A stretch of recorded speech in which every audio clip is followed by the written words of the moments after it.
Hello everyone, welcome to the channel Study Desk. Today in this video we are going to do the leftover questions of unit 3. So question number 5 is, what do you understand by business process design and explain three types of business process. देखिए, business process design जो है आज के समय में pre requisite यानी बहुत ज़्यादा इंपॉर्टेंट है. Business process design is a method और way of designing an appropriate and aligned process. जब आप एक प्रोसेस की प्री प्लानिंग कर लेते हो in a proper manner with proper sequence executed for activities in a logical manner. In short, it involves understanding and defining the business activities so that the organization could function in a flexible manner. जब आपको ये पता चल जाता है कि जो आपकी बिजनेस एक्टिविटीज़ है वो एक सर्टेन वे से रन होगी, तो जो हमारे एम्प्लॉयज़ हैं उनका जो एफर्ट्स होता है वो एक पर्टिकुलर डायरेक्शन में ही जाता है, सबको अपनी ड्यूटीज़ अच्छे से क्लियर होती है. तो इसलिए जो हमारी एंटरप्रेन्योर है वो एक फ्लेक्सिबल मैनर में जो है वर्क करती है without any conflicts. Right, so there can be three types of business process. First one is management process. जब आप ये प्री प्लानिंग करते हैं कि जो आपकी टॉप लेवल मैनेजमेंट है या फिर जो आपकी मिडिल लेवल मैनेजमेंट और आपकी लोअर लेवल मैनेजमेंट है वो किस हिसाब से वर्क करेंगी, उनकी जो एक्टिविटीज़ हैं वो कैसे चलेंगी, या जो बिजनेस ऑपरेशंस है वो किस टाइम और किस फॉर्म में रन करेंगे. सेकेंड थिंग इज़ दैट जो वो प्लान बना रहे हैं, जब वो चेंज्ड प्लान हो या फिर कोई ऐसा प्लान जो एब नॉर्मल कंडीशन की वजह से उनको चेंजिंग करने पड़ रहे हो, तो उस सिचुएशन में जो है अलग अलग टीम्स को ड्यूटी दी जाती है और उनको अलॉट किया जाता है कि अगर कुछ ऐसे चेंजेस हुए तो you are the only one who is responsible for that, और आपको उनकी रिस्पॉन्सिबिलिटी लेनी पड़ेगी. दैट मीन्स कि उनको जो अपने रोल हैं वो बहुत अच्छे से क्लियर होते हैं. तो ये सारी जो चीज़ें हैं ये पहले से ही तैयार की जाती हैं बिजनेस प्रोसेस डिज़ाइन में. Second one is operational process की जो प्रोडक्शन है वो कैसे होगी, अगर एक पर्टिकुलर मशीन पर जो है कितने वर्कर्स काम करेंगे, अगर जो प्रोडक्शन हो गई है उसके बाद कस्टमर की ऑर्डर कौन सी टीम लेगी. सो सबको जो एम्प्लॉयज़ हैं उनको जो है ड्यूटीज़ पहले से ही अलॉट की जाती है जिससे बाद में जो है कुछ भी एब्स्ट्रैक्ट ना रह जाए. राइट. सपोर्टिंग प्रोसेस, अगर कोई भी टेक्नोलॉजी चेंज होती है जो इन दिस केस जो है किस हिसाब से प्रोडक्शन भी ना रुके और नई टेक्नोलॉजी भी सेटअप हो जाए, तो उसके लिए भी एक अलग से जो है सपोर्टिंग टीम जो है लेके आई जाती है इन द एंटरप्राइज और उनको उनकी ड्यूटी अलॉट की जाती है. तो ये जो सारी चीज़ें हैं ये बिजनेस प्रोसेस डिज़ाइन में पहले से ही प्री प्लान्ड होती हैं. Right. Question number 6 is explain the significant of location design. जो आप एक एंटरप्राइज खोलने के लिए बेस्ट लोकेशन कैसे चुने. देखिए, for an entrepreneur location designs are very important to get right. एक इंडस्ट्री के लिए एक अच्छी लोकेशन होना is very crucial. Right. It assumes significant because location designs are appropriate. There are certain theories like Weber's theory of location given by Alfred Weber which talk about the proximity to the source of raw material and labor and also the proximity of the final customer to the place of manufacture. आपकी industry उस जगह होनी चाहिए जहाँ आपको raw material भी मिल जाए, आपको लेबर इन चीप रेट भी मिल जाए, एंड थर्ड थिंग कि जो आप प्रोडक्ट बेचना चाहते हो उसके कस्टमर भी आपको वहीं मिल जाए. राइट. तो एक ऐसे परफेक्ट प्लेस को ढूंढना is very difficult. These factors generally determine the location of the industry.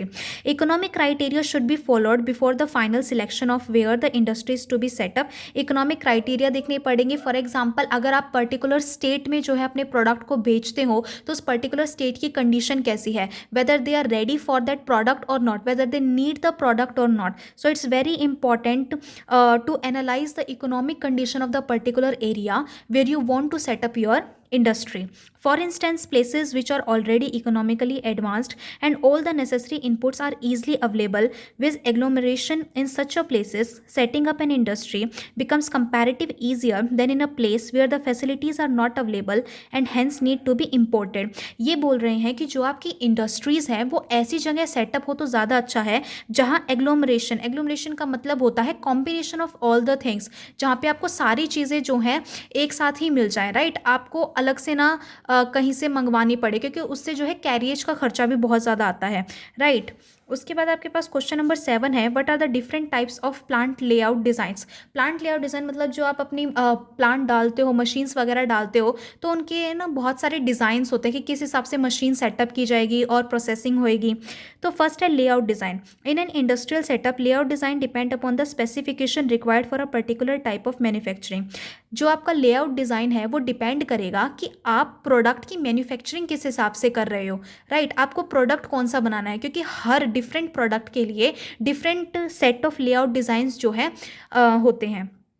Plant layouts are generally considered a very important decision as it includes an effective utilization of resources and facilities. Layout design इसलिए important है क्योंकि कहीं ना कहीं अगर उस हिसाब से आपका प्लांट सेटअप होगा तो आपके जो रिसोर्सेज हैं उनकी भी ऑप्टिमम यूटिलाइजेशन होगी, वो वेस्ट नहीं होंगे.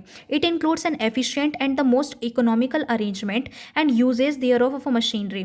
जो अच्छे से यूजेज हो पाएगी मशीनरी की, मटीरियल की, पर्सोनल की, सपोर्टिंग एक्टिविटीज़ की एंड स्टोरेज स्पेस की, right, within the available floor space. तो it's very important to decide कि जो आप मैन्युफैक्चरिंग करना चाहते हो कि उसकी जो मशीन्स हैं या फिर उसके प्लांट्स हैं या फिर वर्कर्स का जो स्पेस है जहाँ खड़े होकर वो काम करेंगे वो जो है अप्रोप्रिएट सेटअप होना चाहिए, राइट, जिससे बाद में कोई प्रॉब्लम ना आए.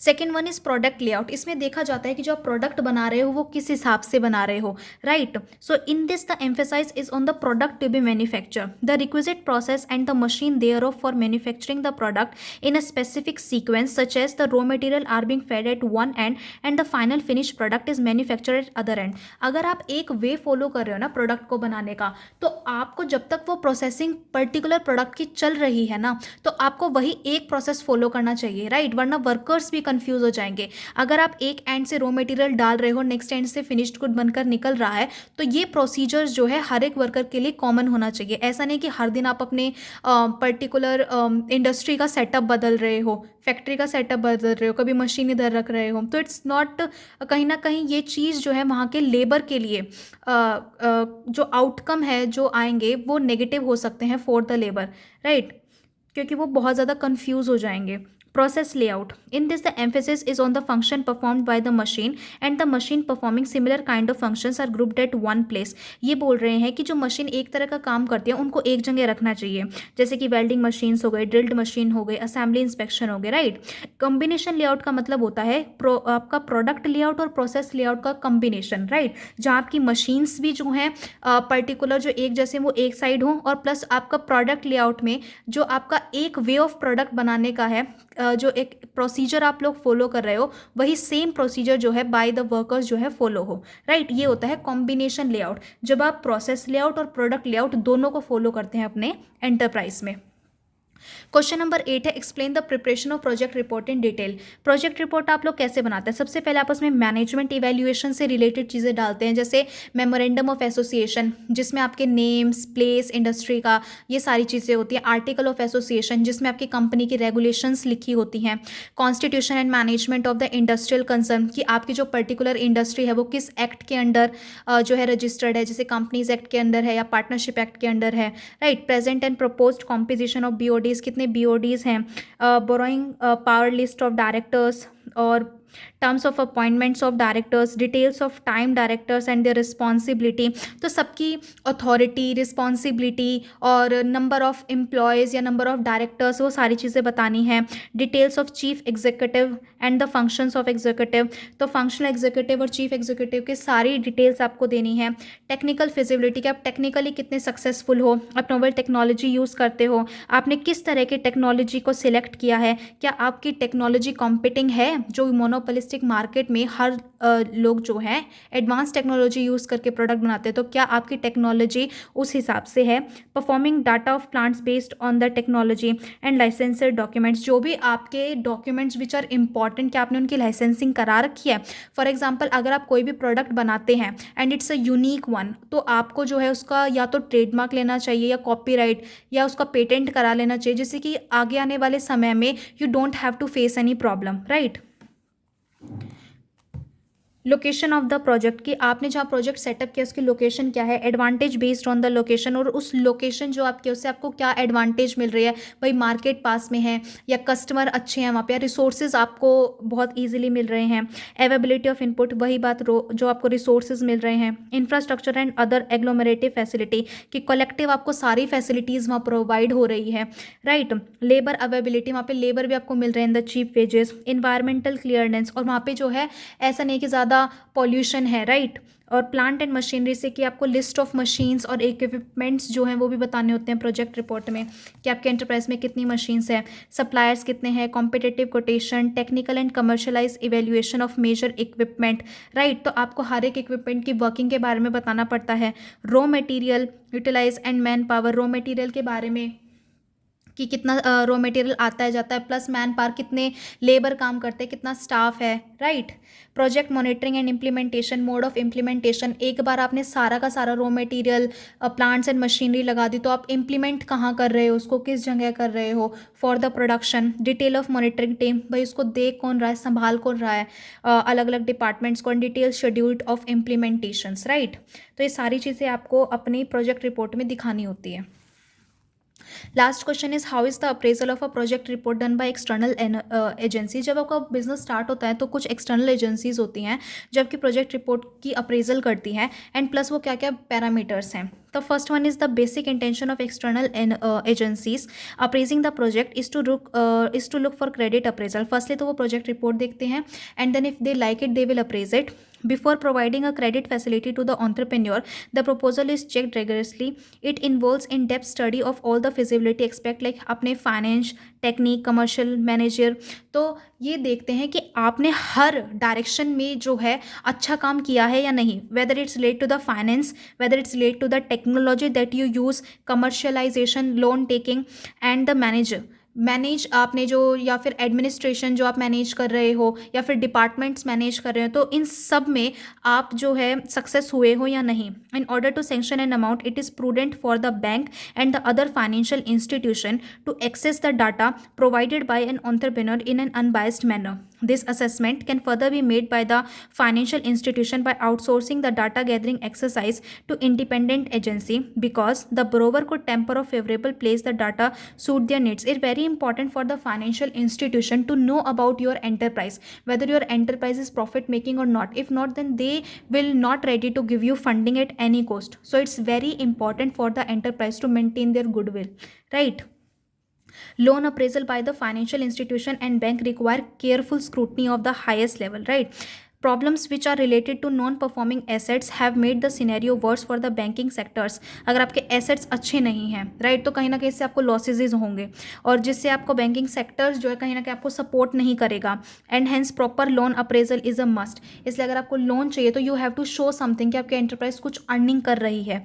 Loan appraisal signify the capability of a borrower to repay the principal loan amount and the interest thereof in the period specified, right. It's very important कि आप ये चीज़ देखें, इट्स वेरी इंपॉर्टेंट कि ये चीज़ समझनी बहुत ज़रूरी है कि फॉर एन एंटरप्राइज अगर आप कहीं से भी लोन रेस कर रहे हो तो आपके अंदर कुछ ऐसे पॉइंट्स होने चाहिए कि जिससे सामने वाली पार्टी को विश्वास हो कि अगर आप एक प्रिंसिपल अमाउंट ले रहे हो तो विद इन नो टाइम आप उसको चुका भी दोगे, right. So checklist for financial appraisal, financial appraisal के लिए देखा जाता है कि आपकी जो कैपिटल कॉस्ट है वो एस्टिमेटेड लगी है या नहीं, आपके जो वर्किंग रिजल्ट्स आए हैं वो अच्छे आए हैं नहीं, adequacy of rate of return की जो रेट ऑफ रिटर्न है वो प्रॉपरली आया है, भाई जितना आपने लगाया था उससे ज़्यादा आपको मुनाफा मिला है या नहीं, राइट।